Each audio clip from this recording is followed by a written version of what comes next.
Oke, selamat pagi dan salam sejahtera, salam Malaysia Madani. Oke, untuk hari ini kami ingin membincangkan tentang cabaran untuk mempertahankan bahasa Melayu ini pada era globalisasi kini. Oke, sebelum kami berbincang lebih lanjut lagi, izinkan kami memperkenalkan diri. Oke, nama saya Jason Janin, saya pelajar FKTM Teknologi Otomotif, dan perkenalkan saudara saya sebelah kiri saya. Nama saya Daniel Kamsyaming, saya juga merupakan pelajar FKTM Teknologi Otomotif. Oke, saudara. Oke, nama saya Nurul Belajar, saya juga merupakan pelajar FKTM jurusan Otomotif. Oke, saudara. Oke, di sebelah kanan saya ini pula. Oke, saya Moses Rambutan dan saya pelajar dari fakulti FKTM Otomotif juga. Dan saya Rizna Peno dari fakulti FKTM dan juga pelajar otomotif. Oke ya. Dan untuk kita terokai lebih lanjut lagi, saya akan ingin menerangkanlah bahasa Melayu ini. Bahasa Melayu ini merupakan bahasa kebangsaan kita dan juga merupakan bahasa rasmi negara kita Malaysia yang melambangkan jati diri, identiti dan perpaduan rakyat kita. Seperti yang kita tahu, bahasa Melayu ini mempunyai banyak cabaran dia pada kini ya, kerana disebabkan oleh bahasa asing, teknologi yang semakin berkembang pesat dan juga media sosial. Jadi oleh itu bahasa Melayu ini perlu dimartabatkan, kerana sekiranya tidak, ia boleh terhakis dan dia tidak relevan untuk pada masa kini lah. Jadi apa cabaran yang kita hadapi untuk mendapatkan masalah ini? Jadi saya akan menanyakan pendapat tentang apa yang idea yang boleh saudara kita ni kembangkan. Okey, saudara, apa cabaran yang kamu tahu untuk mendapatkan bahasa Melayu ni? Kalau boleh saya tahu. Oke, kalau kita dapat lihat pada masa kini, banyak masyarakat Malaysia mendominasikan bahasa asing, terlebih-lebih lagi iaitu bahasa Inggeris.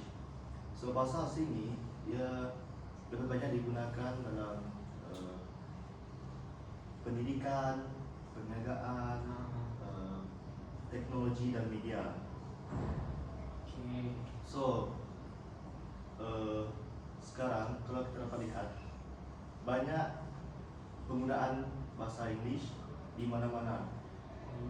Banyak guna bahasa Inggeris dan Ya, Malaysia lah. ya. Okey, itu saja. Saya dulu. Okey, saya ingin bertanya lah, apa pendapat tentang ini? Adakah anda setuju dengan pendapat saudara kita yang ini? Saya bersetuju, benda tu agak umum lah sekarang. Saya juga bersetuju. Setuju ya? Semua setuju ya? Okey. So, kita beralih kepada saudara kita yang kedua. Okey, saudara, apa pandangan kamu tentang cabaran ini? Oke, pada pendapat saya salah satu juga ialah sikap masyarakat. Sikap masyarakat. Ya, karena apa? Karena sikap masyarakat ini terlalu mengagungkan bahasa Inggris, menyebabkan bahasa Melayu semakin kurang digunakan. Dari segi penggunaan harian, urusan rasmi, dan media sosial. Padahal ini bukan saja menjejaskan martabat bahasa Melayu, malah menjatuhkan jati diri dan identiti bangsa kita. Nah, Betul, saudara. Jika perkara ini berterusan, bahasa Melayu akan ditelan zaman. ditelan zamannya. Kiranya takut pupuslah. Takis lah. Ya, saya setuju sangat. Kalau kita dapat lihat, walaupun di pendidikan, Ya. para pensyarah lebih sering menyuruh kita membuat assignment atau tugasan dengan bahasa Inggeris. Ya, betul. Ya. Betul. Oke. Yang pertama adalah bahasa Inggris ini dianggap seperti lebih modern. Jika kita fasih berbahasa Inggris, kita dianggap berpendidikan tinggi, betul? Betul. Oke. Yang kedua, bahasa Inggris pada masa sekarang juga jika kita fasih berbahasa Inggris, dia lebih tergolong kepada orang yang profesional. Betul. Oke. Contoh-contohnya ialah contoh-contoh bahasa Inggris ini digunakan di tempat kerja, media sosial paling banyak, dan sekali pendidikan. Itu saja dari saya. Oke, saudara, adakah saudara setuju dengan pandangan? Ya. Saya bersetuju juga dengan pendapat kawan. Oke, setuju? Dan saudara juga setuju ya? Tapi saya ada tambahan sedikit. Oke. Satu lagi yang kita dapat lihat adalah di kalangan rumah. Rumah. Ya. Ya. Ibu bapa banyak menggunakan bahasa Inggris Tutur dengan untuk anak mereka. tutur dengan anak mereka. Ya. Lagi-lagi yang masih kecil, mereka trend mereka Melatih ya. anak-anak mereka menggunakan bahasa Inggris. Oke, saya juga pernah dalam situasi tersebut. Bukan di luar tapi di keluarga saya sendiri, iya. seperti pakcik saya. Dia bertutur dengan anak mereka menggunakan bahasa Inggris ni. Ramai ya? Ya, ramai. Sangat selalu. Selalu digunakan. Kamu rasa mengapa mereka menggunakan bahasa Inggris itu? Adakah untuk perkara saja atau hal lain? Pada pendapat saya lah, mungkin kalau kita guna bahasa kita sendiri kan dia dah macam biasa kan. Tapi apabila kita guna bahasa asing ni, dia macam apa yang cakap tu, dia lebih apa yang cakap tu Boleh menurut. lebih menonjol. Dia macam anak dia tu macam Berpendidikan. luar biasa, berpendidikan macam tu. Okay. Setuju, saudara? Saya juga merasakan ibu bapa yang mendidik anak-anak mereka dengan bahasa Inggris tidak salah, tetapi yang salah adalah membiasakan dengan mereka bahasa Inggris tanpa membiasakan dengan bahasa Melayu asli. Ya. Saya faham mungkin ibu bapa tersebut hanya ingin anak mereka berpendidikan masa diorang sekolah nanti, sebab benda seperti yang saudara-saudara tahu, bahasa Inggris adalah salah satu pendidikan yang agak penting buat kita. Ya. Okey, itulah pendapat saudara kita tentang cabaran untuk mentambahkan bahasa Melayu ni. Okey, seterusnya kita akan soal pandangan saudara kita yang nombor 3 ni, ya, Daniel ni. Apakah pandangan beliau tentang cabaran mentambahkan bahasa Melayu? Boleh terangkan? Pada pandangan saya, cabaran ataupun isu utama yang kita hadapi adalah pengaruh media dan teknologi. Ya, seperti yang kita tahu, pengaruh media dan teknologi ni semua orang pakai, dari yang kecil ke besar, dari tua yang muda, semua pakai. Ya, betul. Contohnya pengaruh di media dan teknologi yang sangat-sangat umum adalah penggunaan bahasa rojak di media sosial. Penggunaan bahasa rojak di media Ya, sosial. terutamanya seperti aplikasi WeChat ataupun WhatsApp. Saya selalu nampak kawan-kawan saya ataupun saudara-saudara saya menggunakan bahasa rojak di aplikasi WhatsApp. Bahasa rojak tersebut adalah campuran antara bahasa Inggris dan bahasa Melayu. Contoh-contoh bahasa rojak tu yang orang selalu pakai, saya tengoklah, adalah seperti nanti kita discuss kat mana ya, terutama dalam hal-hal membuat kerja-kerja yang diberikan oleh pensyarah. Okey. Like, selain daripada itu, ada juga perkataan lain yang selalu dipakai seperti submit. Ya, submit. You dah makan ke? Maybe you juga termasuk, sebab daripada mereka menggunakan kamu dah makan ke, mereka lebih cenderung menggunakan You. yang you dah makan ke. I pun sama. Betul. Tidak apa tu, dia betul sekali. Lepas tu, dari yang kedua adalah penggunaan bahasa asing dalam kandungan digital, terutamanya platform seperti YouTube dan TikTok. Kita selalu tengok pembuat konten-konten ni, diorang selalu bercakap tu, kadang-kadang mereka juga pakai bahasa yang bercampuran Jadi benda tu mungkin biasa bagi mereka sebab mereka adalah pembuat kereta. Jadi kita yang sebagai penonton ni, kita akan terpengaruh. Ya. Terutamanya anak-anak yang masih kecil. Betul. Ya. Sekarang ni anak-anak umur 7 tahun, 8 tahun pun dah ada telefon. Ya. Ya. Konten creator ni kadang-kadang mereka cenderung memakai bahasa rojak tu sebab bukan mereka je yang pakai. Konten creator yang lain yang lebih berjaya dari konten satu ni, mereka juga memakai. Jadi mereka pun terikut dan benda tu dianggap Terinspirasi. trends. Ya, Ah, trends. Okey. Sangat trend. Seterusnya yang ketiga adalah pengaruh permainan dalam talian. Okey, Muhammad. Seperti yang kita tahu, permainan dalam talian adalah seperti PUBG Mobile, Mobile Legend, Honor of King. Semua game tersebut dan game yang lain juga ada fungsi satu, iaitu mikrofon. Mikrofon. Ya, dalam mikrofon itu kita boleh mendengar. Saya tidak menekan negara yang luar, saya menekan kepada warga Malaysia. Kita boleh mendengar mereka bercakap bahasa yang bercampur juga, yang tidak formal, bukan bahasa Melayu baku. Seperti good game, ya, good game yang membuat bermaksud istilah permainan yang bagus, ya, Okey. dan juga penggunaan istilah noob dan AFK. Noob dan AFK. Ya, noob ni bermaksud pemain yang tidak andal, mereka akan disebut noob. Dan AFK ni bermaksud pemain yang tidak bermain, Di luar tapi mereka talian. di dalam permainan. Oh, ini pengaruh besar gitu kan? Betul. Hmm. Okey, jadi yang keempat dalam pengaruh media dan teknologi ini adalah penggunaan singkatan dan bahasa tidak formal. Penggunaan singkatan. Ya. Dalam komunikasi kita seharian, hari-hari kita pakai WhatsApp, WeChat, TikTok kan, kita selalu nampak orang pakai T dan Q untuk mengucapkan thank you. Betul. Daripada mereka menggunakan terima kasih. Bukan setakat T, Q juga, thank you tu. Ada juga yang pakai thanks. Thanks, ya kan? Thanks, excuse me, seperti yang saudara saya bagi tahu tadi. Dan juga seperti I dan you, untuk saya dan kamu. WLC, welcome. Ya, Ya, betul. Betul. Tidak salah, betul.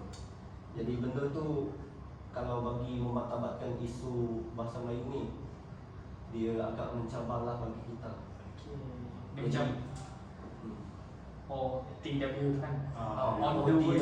On the way. Betul. Boleh je mereka bercakap seperti Saya dalam perjalanan. Ah. Tetapi mereka lebih cenderung memilih on the way. Shortcut. Ya, shortcut. Lebih Pendekkan. Ya. pendekkan. Ya. Betul. Lepas tu yang terakhir pandangan saya adalah kurangnya penggunaan bahasa Melayu baku. Bahasa Melayu baku ni adalah bahasa Melayu yang tidak diubah dan asli. Seperti yang saudara-saudara tahu, bahasa Melayu ni melambangkan jati diri dan Betul. Perpaduan kita. ya, perpaduan dalam kita masyarakat warga Malaysia lah. Bahasa yang orang selalu pakai ni macam aku tak faham tu. Aku tak faham. Daripada mereka menggunakan saya tidak faham, mereka lebih memilih untuk menggunakan aku tak faham tu, tak faham tu.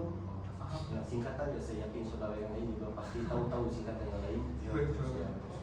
Benda tu ada kesannya lah kepada kita sebab kita sebagai orang yang mendengar, kita juga akan terikut sebab banyak orang juga yang pakai. Benda ni sudah bukan asing, benda ni dah jadi umum.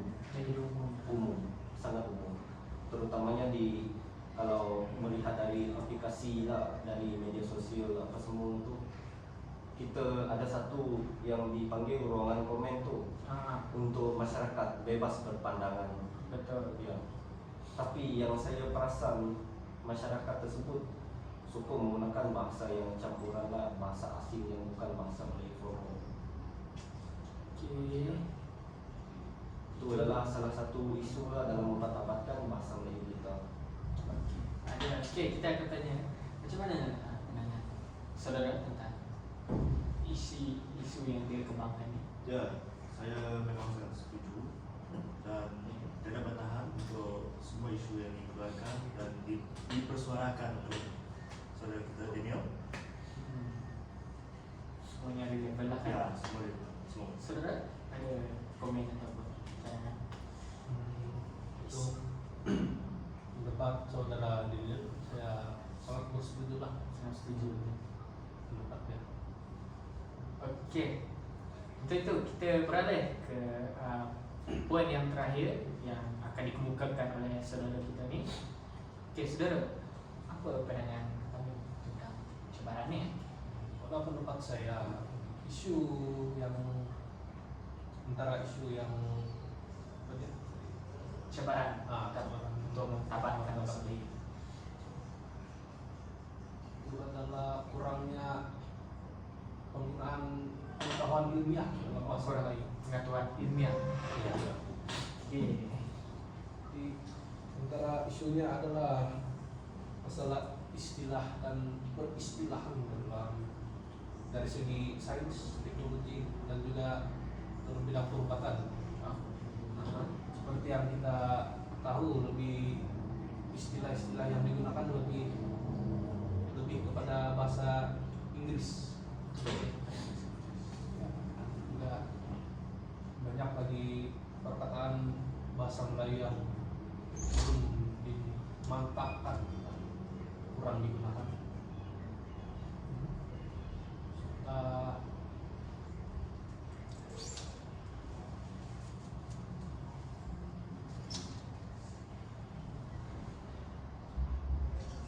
Ya saudara, tapi pandangan saya juga adalah bukan saja bahasa Inggris kalau dalam bahasa ilmiah ni, ada juga kadang-kadang bahasa Indonesia. Ya, betul. Seperti kalau majalah-majalah yang kita baca kan, dia bukan saja ada bahasa Inggris, ada juga yang bahasa Indonesia. Ya. Ya. Betul-betul. Saya sebagai pembaca juga secara tertentu sebab saya juga membaca secara online. Ya, dan saya kerap sekali melihat perbualan dalam komik yang saya download. Saya mau turun tu, mau turun tu dalam bahasa Indonesia. Ya, saya Ya. Betul-betul. Tapi pada zaman sekarang ni saya tengok banyak ramai warga negara kita kan, lebih yang zaman-zaman kita yang atas ni, dia banyak terpengaruh dengan bahasa Indonesia, betul tak? Betul. Adakah kamu perasan? Ya, ini semua berbicara daripada platform media sosial juga Ya. yang seperti saudara Daniel ada beritahu tadi, seperti platform TikTok dan juga YouTube. Ya, betul. Terutama sekali para YouTuber kan? YouTuber. Dan berdasarkan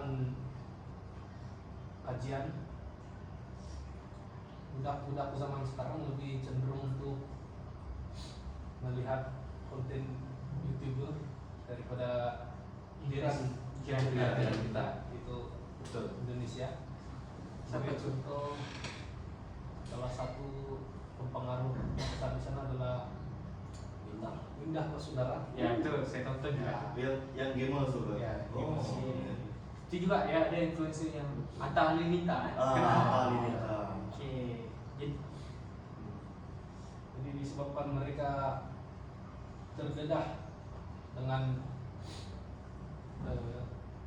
video mereka dengan umur yang sangat muda, mereka lebih terikut-ikut dengan budaya bukan sebelah berbanding budaya kita sendiri. Betul. Okey. Dan ini mungkin disebabkan oleh beberapa ibu bapak yang hanya membiarkan anak-anak mereka menggunakan teknologi seperti telepon pintar dan tidak menekankan budaya Kita sendiri. kita sendirilah. Betul. Mungkin itu saja dari saya. Kalau keberatan saya ada satu lagi soalan saudara. Betul. Berkenaan penggunaan istilah bengkel. Oh, Ya. ya. Seperti yang kita tahu, penggunaan istilah bengkel ini lebih kepada bahasa Inggris berbanding Betul. bahasa Melayu. Walaupun kita warga negara Malaysia. Ya. Kita kurang nampak arti bahasa Malaysia dari arti bahasa Malaysia dari bahasa Inggris. Bahasa Inggris lebih banyak arti seperti komponen kendaraan, lebih Ya. banyak arti Ya, betul. bahasa Inggris dari bahasa Malaysia. Jika dibandingkan istilah bengkel memang mendominankan bahasa Inggris. Ya. Kita tahu komponen itu ada nama bahasa Malaysia, tetapi banyak orang tidak faham jika disebut dalam nama bahasa Malaysia. Jika dalam bahasa nama Inggeris, banyak orang faham. Seperti contoh Exober kan. Ya. Ya. Ah, Kalau betul. ditranslate ke bahasa, diterjemahkan bahasa Melayu dia sebut sebagai Penyerap Penyerap Ya, data. kan. Ya. Kalau kita nak beli sesuatu kan, kita pergi kedai, kita tanya penyerahan tak. Banyak kan orang tak tahu kan, Tak paham. tak faham. Mereka boleh faham apa itu absorber. Ya. Betul, saudara. Betul juga. Itu juga. Ya, betul. Itu pernah sudah habis penanyaan saudara. Ya, Okey, yang saudara okey? Okey. Apakah yang dikedepankan ni? Ya, oke. Saya sangat setuju. Setuju saudara? Saya juga bersetuju. Okey, kita semua-sama setuju Okey, baiklah. Jadi itu adalah merupakan cabaran-cabaran untuk mengutabarkan bahasa Melayu. Seperti kita tahu kita ada 4 isi. Kita ada cabaran yang pertama bahasa English lebih dominan Betul. Lepas tu dia disebabkan oleh masyarakat, sikap masyarakat. Okey, yang kedua ialah Pengaruh media dan teknologi. pengaruh media dan teknologi Yes, dan yang Pak. terakhir ialah pengetahuan ilmiah. Ya. Okey, itulah adalah salah 4 cabaran yang kita kemukakan di sini. Cabaran macam mana yang cara kita mentabatkan bahasa ini, itulah cabaran dia. Jadi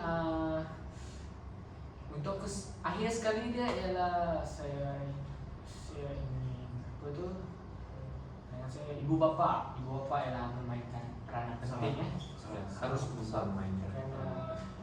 kerana bak kata patah belum tu buluh biar daripada rebungnya, betul tak? Ya. Okey, ibu bapa perlu mengajar anak-anak mereka dominankan bahasa Melayu, lebih dominankan bahasa Melayu, dan di sekolah juga kan. Ya. Seperti yang kita tahu, budak-budak ni dia lebih menghabiskan masa mereka, zaman mereka di sekolah, betul tak? Ya. Ya, Betul. Jadi pihak guru perlulah mengadakan aktiviti-aktiviti yang boleh mematabatkan bahasa Melayu ni, seperti minggu bahasa. Betul? Okey, jadi itu saja daripada kami. Itu saja perbincangan yang kami lakukan sebentar tadi. Saya harap agar video ini dapat memberikan inspirasi, memberikan apa lagi? Pencerahan Akan pentingnya bahasa ya, Melayu.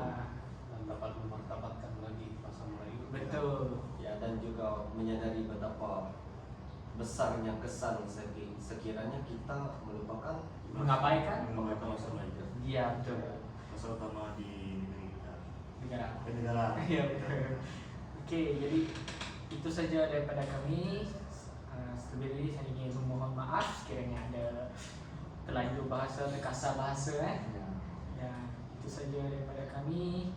Sekian, terima kasih.